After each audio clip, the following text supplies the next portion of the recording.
gravação. Pronto, tá O TV gravando. livre é porque aqui eu só estou vendo a minha tela. Tá gravando. Posso começar então?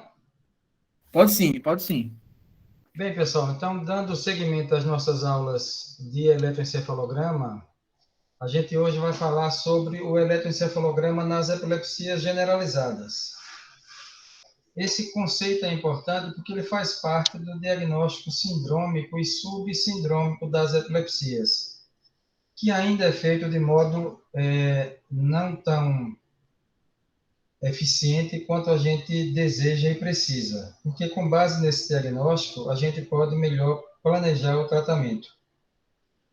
Essa é mais uma aula, então, do nosso grupo de estudo do cérebro, professor Gilberto de Macedo. Aqui nós temos um eletroencefalograma com uma montagem bipolar do tipo dupla banana, começando aqui com os eletrodos do hemisfério cerebral esquerdo, FP1 com F3 é o primeiro canal, a diferença de potencial entre esses dois eletrodos.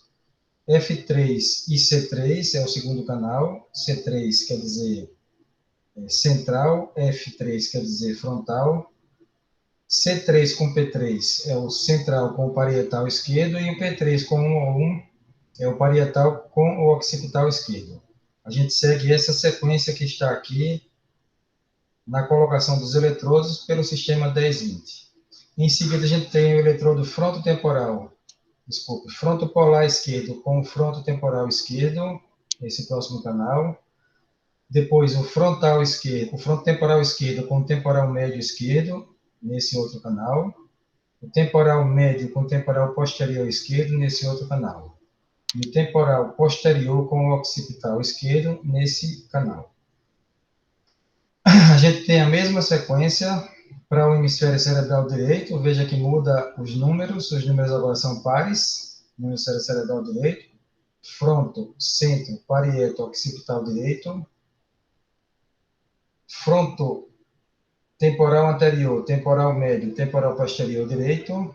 Temporal posterior, occipital direito. E os três últimos são os eletrodos da linha média, FZ, que é frontal, da linha média com o CZ, que é o central da linha média, CZ com o PZ, central e parietal da linha média, e o PZ com o OZ, parietal com occipital da linha média. Portanto, a gente tem esse primeiro grupo de 8 canais, fazendo parte do hemisfério cerebral esquerdo, os 8 seguintes do direito e os 3 finais os da linha média.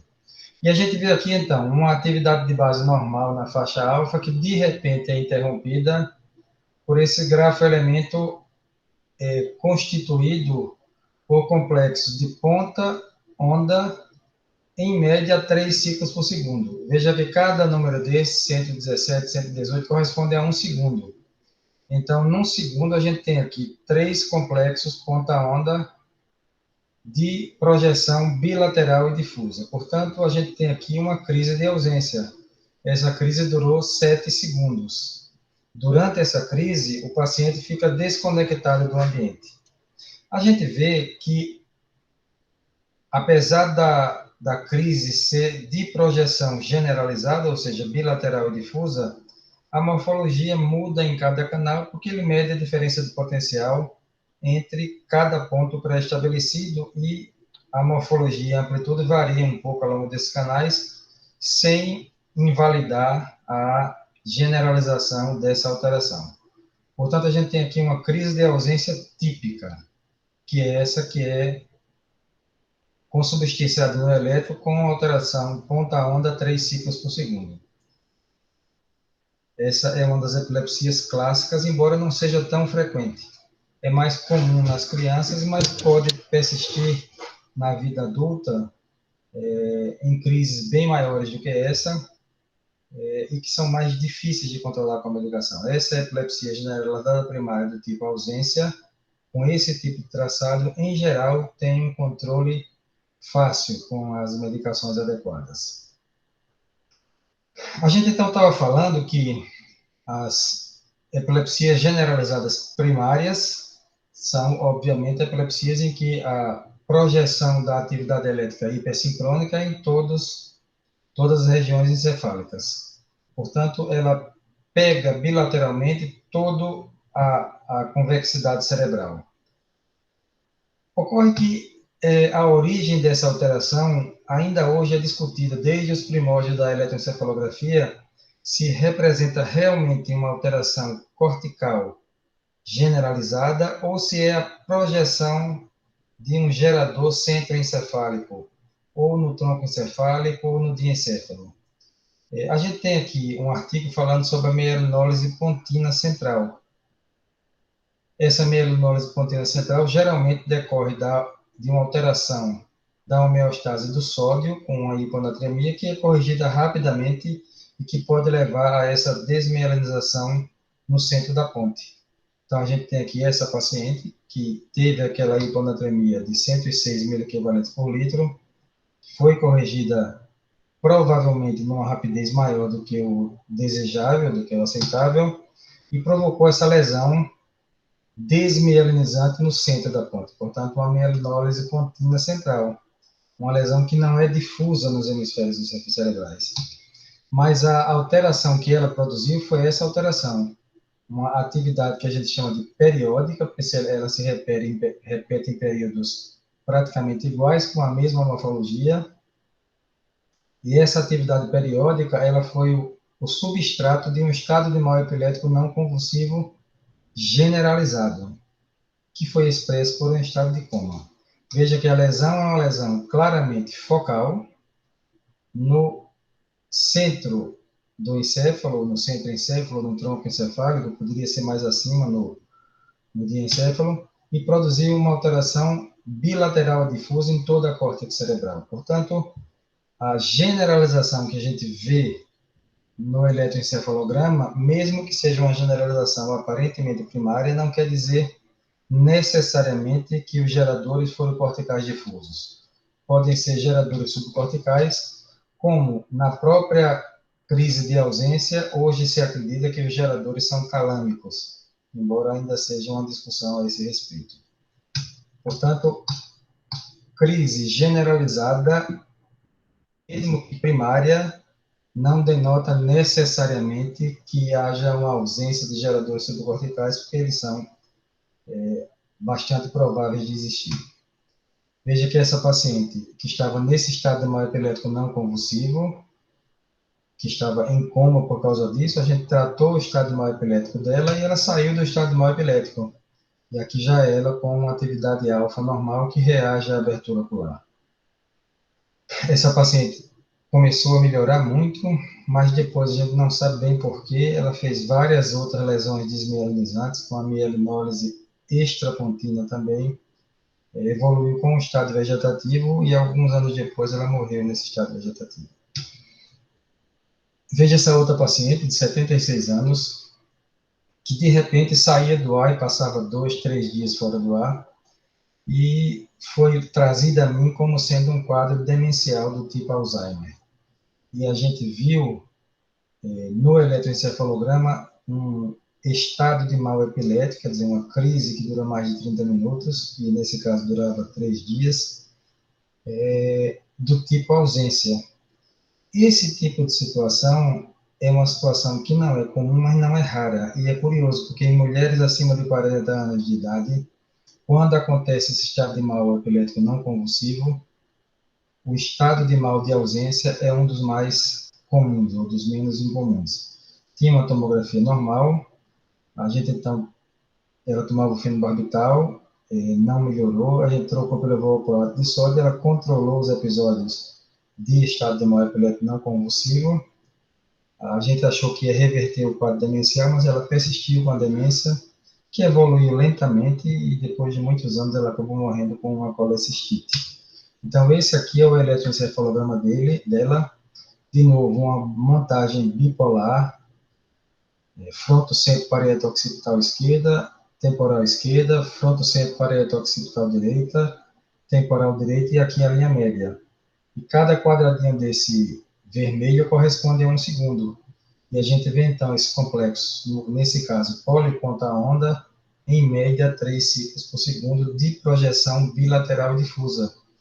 E essa alteração dura durante todo o tempo em que ela estava no estado de mal. E reverteu ao estado de mal também ter sido revertido. Portanto, saber que isso corresponde a uma epilepsia generalizada primária, remete a gente ao tratamento adequado. E esse tratamento adequado, em geral, é exitoso, como foi o caso dessa paciente. Vale a pena a gente falar que as epilepsias são doenças predominantemente das pessoas idosas, muito mais do que das crianças. A gente vê aqui esse quadro, um quadro de incidência, com o passar da idade, e de prevalência também.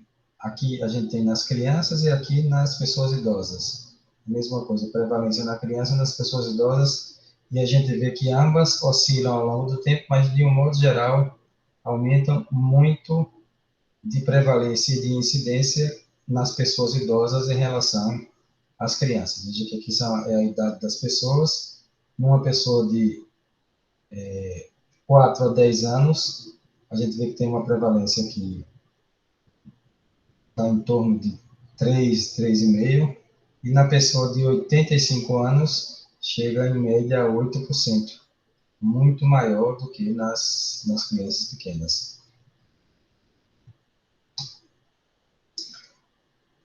Aqui a gente vê uma outra criança, que era uma criança de 6 anos de idade, esse exame tem muitos anos já, e era uma criança que também, de repente, saía do ar e ficava completamente parada de olhos abertos. Essa criança, eu me lembro que eu fui ver ela em casa e ela estava assim, dessa forma, e a gente fez o eletroencefalograma, era essa atividade epiléptica em todos os canais, portanto, generalizada, que era expressa por esses grafoelementos do tipo onda aguda, onda lenta, em média a 2,5 ciclos por segundo, e que tinha a curiosidade de serem repetidas em intervalos praticamente iguais, portanto, uma atividade também periódica generalizada. Essas atividades periódicas, em geral, têm um prognóstico mais complicado. Mas, nesse caso, a criança também evoluiu com uma melhora do quadro ao ser tratada adequadamente. Se fosse tratada com anticonvulsivante usado para epilepsias focais, provavelmente teria piorado. Então, mais uma vez, a importância de fazer o eletroencefalograma e de fazer o eletroencefalograma, se possível, durante a crise, como nesse caso, durante o estado de mal epilético.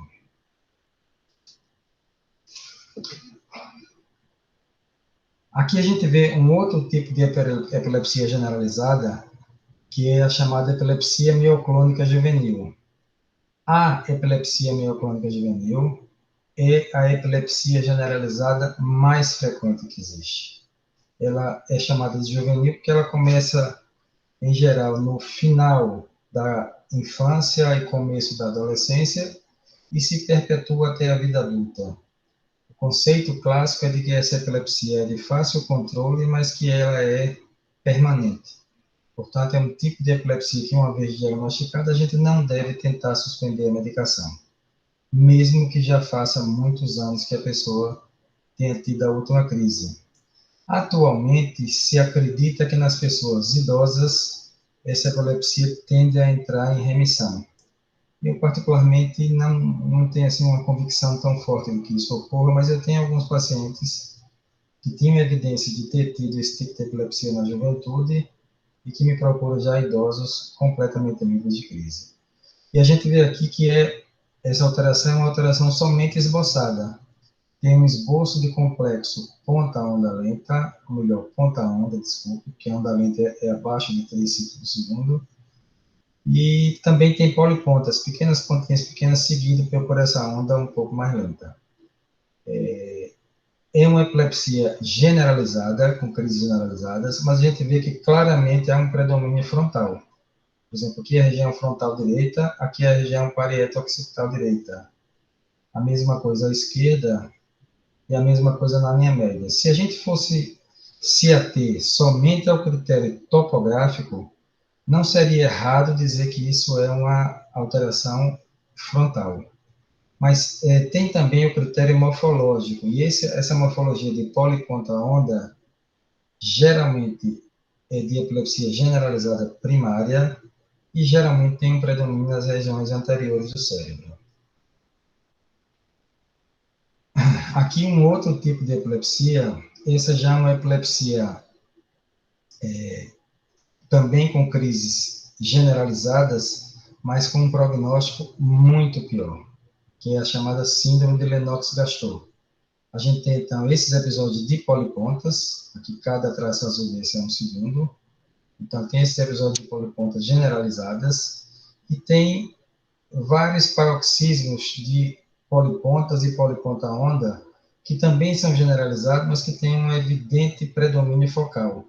Nesse caso aqui, mais evotei frontal, mas é mais occipital, mais com região, predomina nas regiões temporo-parieto-occipitais. Então, é uma epilepsia generalizada que acontece em pessoas que têm lesões cerebrais muito graves, que são chamadas encefalopatias epilépticas. Mas ela não deixa de ser generalizada, apesar de ter esse componente focal. É um tipo de epilepsia que não é muito comum, mas quando existe, ela antigamente ela fazia parte do grupo que se chamava de epilepsia catastrófica da infância. Hoje a gente chama de encefalopatia epiléptica. E existe uma situação em que as epilepsias com crises generalizadas, elas têm algum tipo de componente focal importante a ponto de ser muito parecida com a epilepsia de início focal. Aqui, a experiência vai mostrar que é possível separar as epilepsias com crises focais e generalização secundária, que é um tipo de epilepsia bastante clara e que tem um tratamento diferente dessas epilepsias generalizadas primárias, e tem essas que são generalizadas primárias com um componente focal anedótico, que não faz parte da essência da crise. Como essa paciente com uma epilepsia do tipo epilepsia mioclônica juvenil, com esses completos poliponta-onda irregulares e rápidos, mas que tem um predomínio evidente no hemisfério cerebral direito. Então, onde tem aqui os canais pares, são à direita, e esses acima, que são ímpares, são à esquerda. Então, a gente vê que daqui para cima, a gente tem uma morfologia de complexo ponta-onda apenas esboçada. E no hemisfério cerebral direito, essa morfologia é muito mais evidente. Portanto, é uma epilepsia generalizada primária assimétrica. Isso não é muito comum, mas não chega a ser raro, não.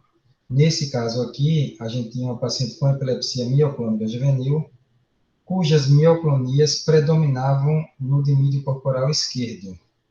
E mesmo a epilepsia mioclônica juvenil, que não é assimétrica, ela, em geral, tem um predomínio de um lado que tem mais as mioclonias do que o outro lado.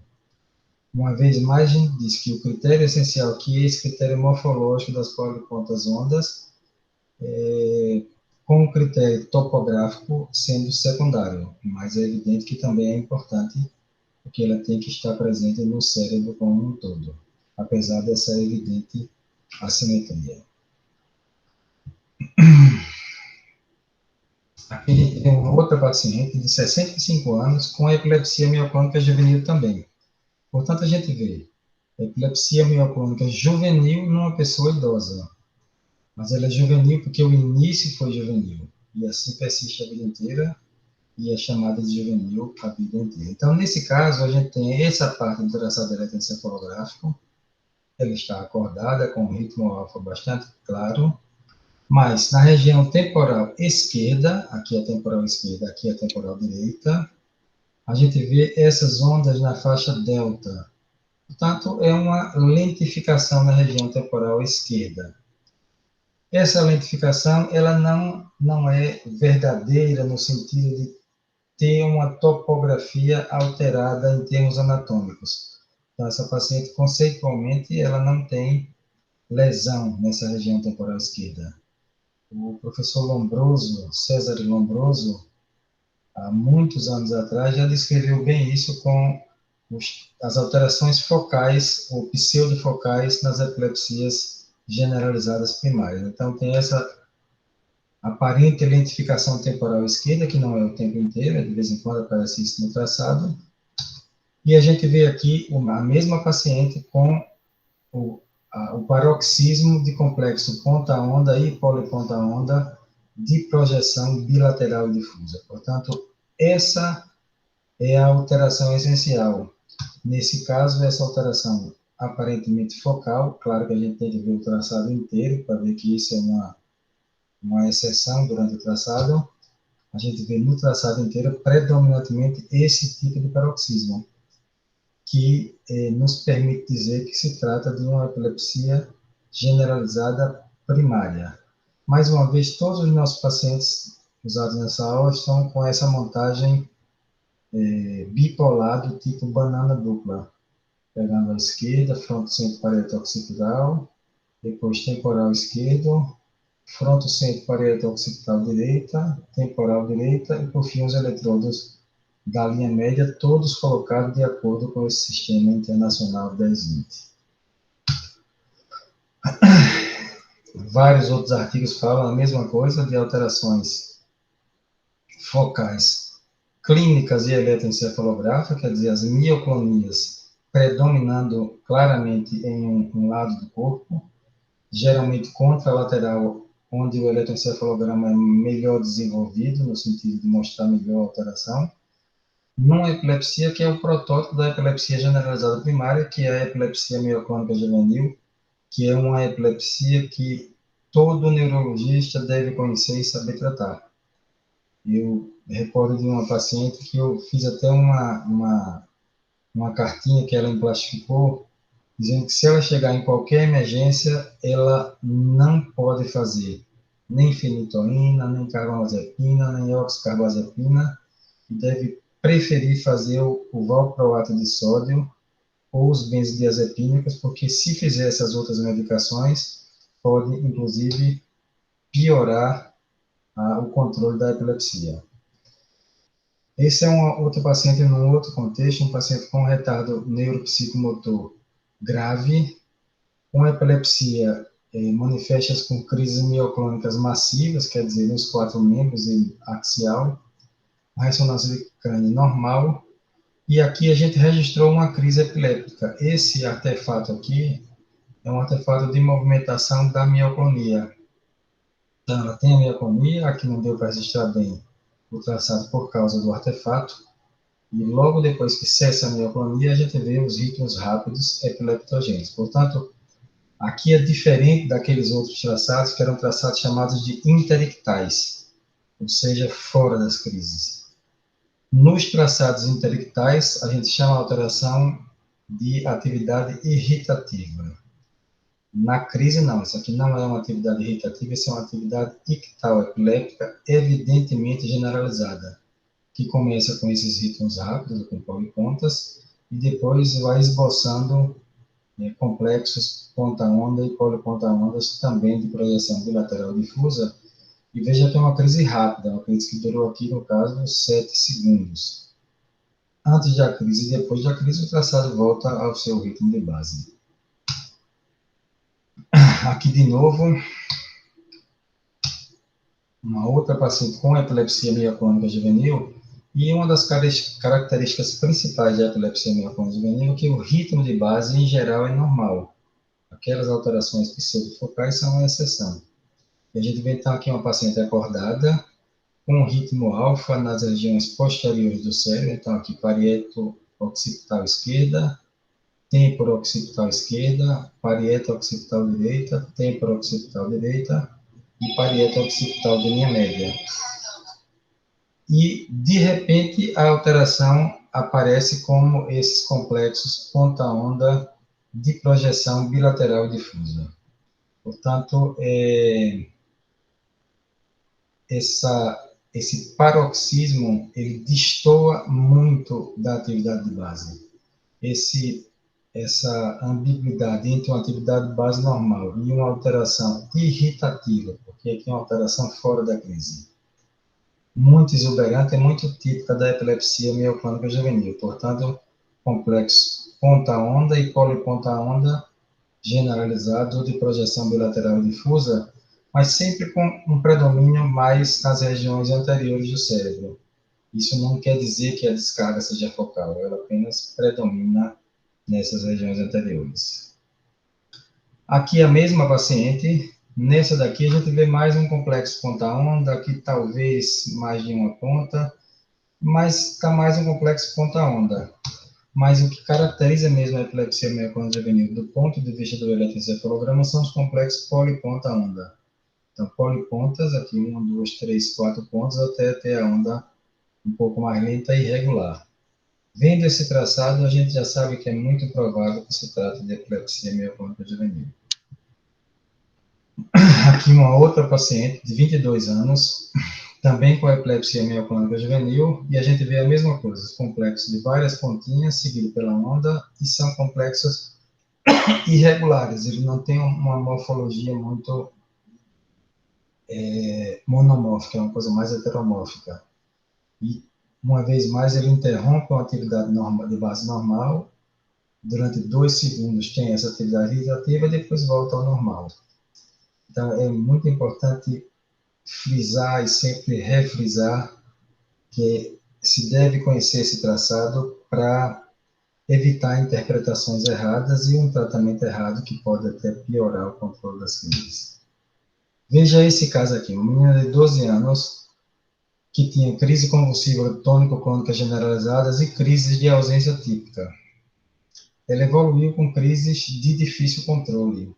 Eu coloquei entre aspas difícil controle porque nesse caso foi um difícil controle iatrogênico. Ela não tinha as mioclonias. As mioclonias são um marco da epilepsia mioclônica juvenil, embora possa acontecer em outras epilepsias, mas na epilepsia mioclônica juvenil elas têm que existir e elas não podem ocorrer apenas durante o sono, tem que acontecer em vigília também.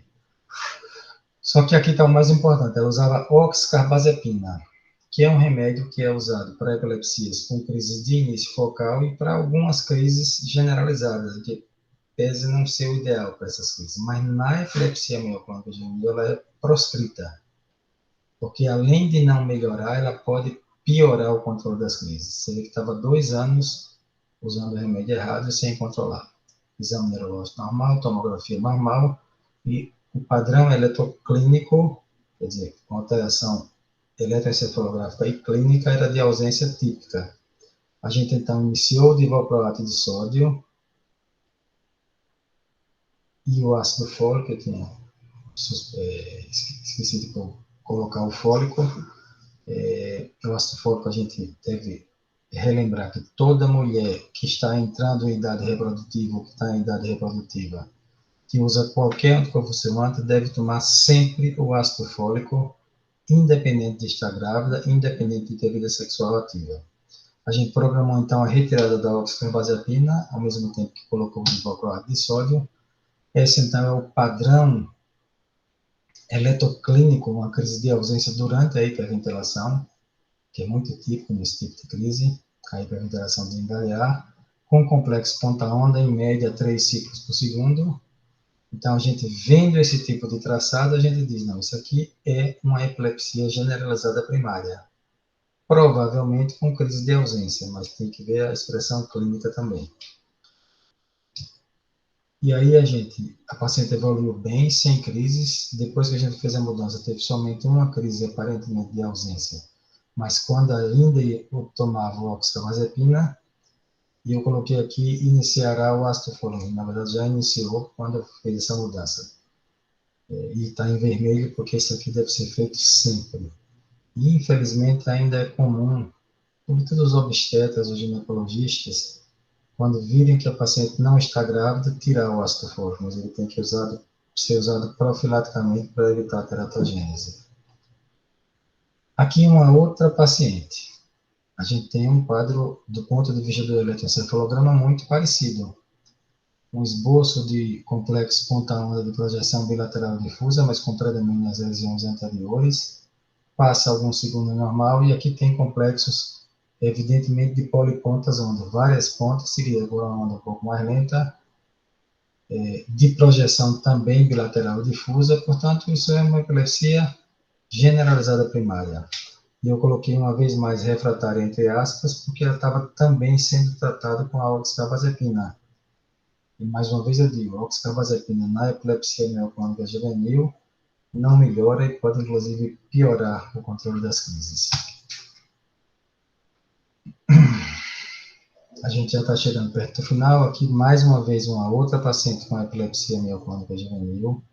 E essa aula, se a gente considerasse como uma aula de epilepsia mioclônica juvenil, talvez nem fosse um exagero, dada a importância que ela tem, a necessidade de ser reconhecida e uma boa parte dos médicos, inclusive neurologistas, não sabe identificar adequadamente.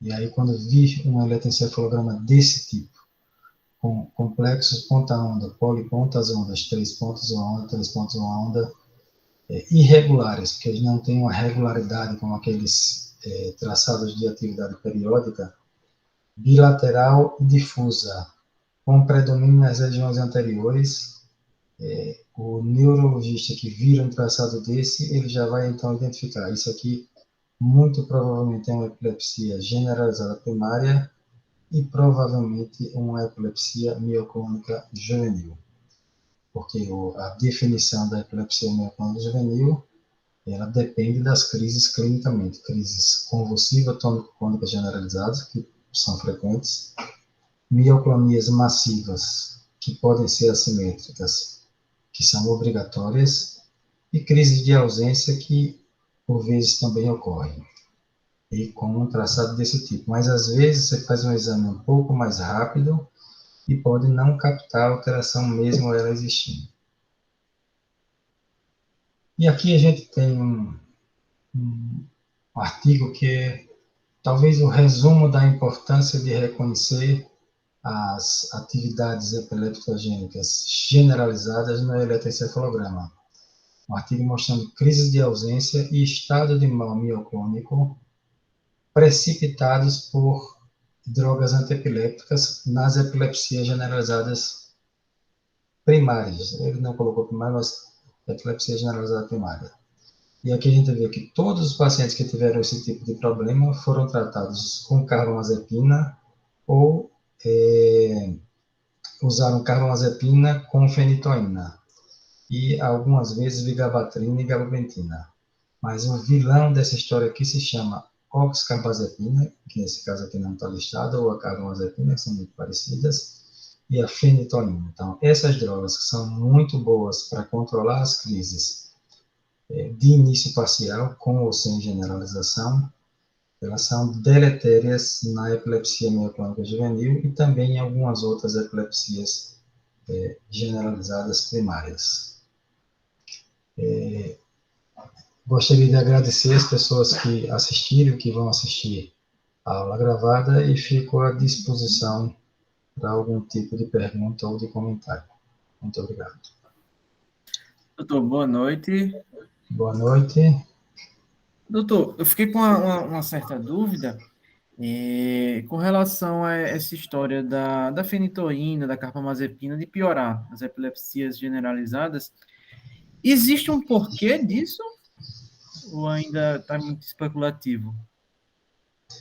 Uma explicação assim, do tipo causa-efeito com um componente fisiopatológico claro, eu não conheço, eu realmente não conheço. Mas o que a gente sabe é que isso acontece e que essa é a razão principal para que esse diagnóstico clínico eletroencefalográfico seja feito. Principalmente porque a epilepsia mioclônica juvenil, além de ser a epilepsia generalizada primária mais frequente que existe, pelo menos na nossa experiência no hospital universitário, o segundo tipo de síndrome epilética mais frequente depois da epilepsia do lobo temporal mesial. Então, é muito comum, e a gente vê muito isso no ambulatório, pessoas que têm epilepsia mioclônica juvenil, que não estão com as crises bem controladas porque estão usando carbamazepina ou oxcarbazepina ou fenitoína. Mas a explicação, assim, do ponto de vista fisiopatológico, eu não conheço. Tá, tranquilo. E realmente é algo que é muito comum mesmo. A gente encontrar paciente usando carbamazepina e sempre aumentando essas doses realmente é bem frequente. Não controla, aumenta a dose. Não controla, aumenta a dose e fica naquele ciclo de atrogenia, né? Exatamente. Quanto mais aumenta, mais difícil fica o controle, mais efeitos colaterais. E uma outra situação parecida, mas felizmente bem menos frequente, é epilepsia com crise Uhum, de ausência típica. Como esse tipo de epilepsia é pouco frequente, a gente não tem uhum, grande problema, mas acontece o mesmo fenômeno. Se você tiver uma crise descognitiva de início parcial, outrora chamada de crise parcial complexa, e você usar carbamazepina ou oxcarbazepina ou fenitoína, em geral você tem uma chance boa de controlar as crises. Mas se você uhum, usar essas drogas nas crises de ausência verdadeira, quer dizer, as crises descognitivas por alteração generalizada primária, você também tem uma chance muito grande de piorar o paciente. entendi. Mas estatisticamente não é tão relevante porque são, como eu falei, bem menos frequentes. Uhum. Tá bom, obrigado, doutor. Agradeço, Neto. Estou à disposição, mas se não houver nenhum tipo mais de questionamento, eu acho que vale a pena ver essa aula, depois ler a respeito, porque esse tipo de dilema, se a crise é uma crise de início generalizado, ou se é uma crise parcial, ou se é parcial com generalização secundária, ela tem uma repercussão prática muito Uhum, forte no controle das uhum, crises. uhum. Verdade.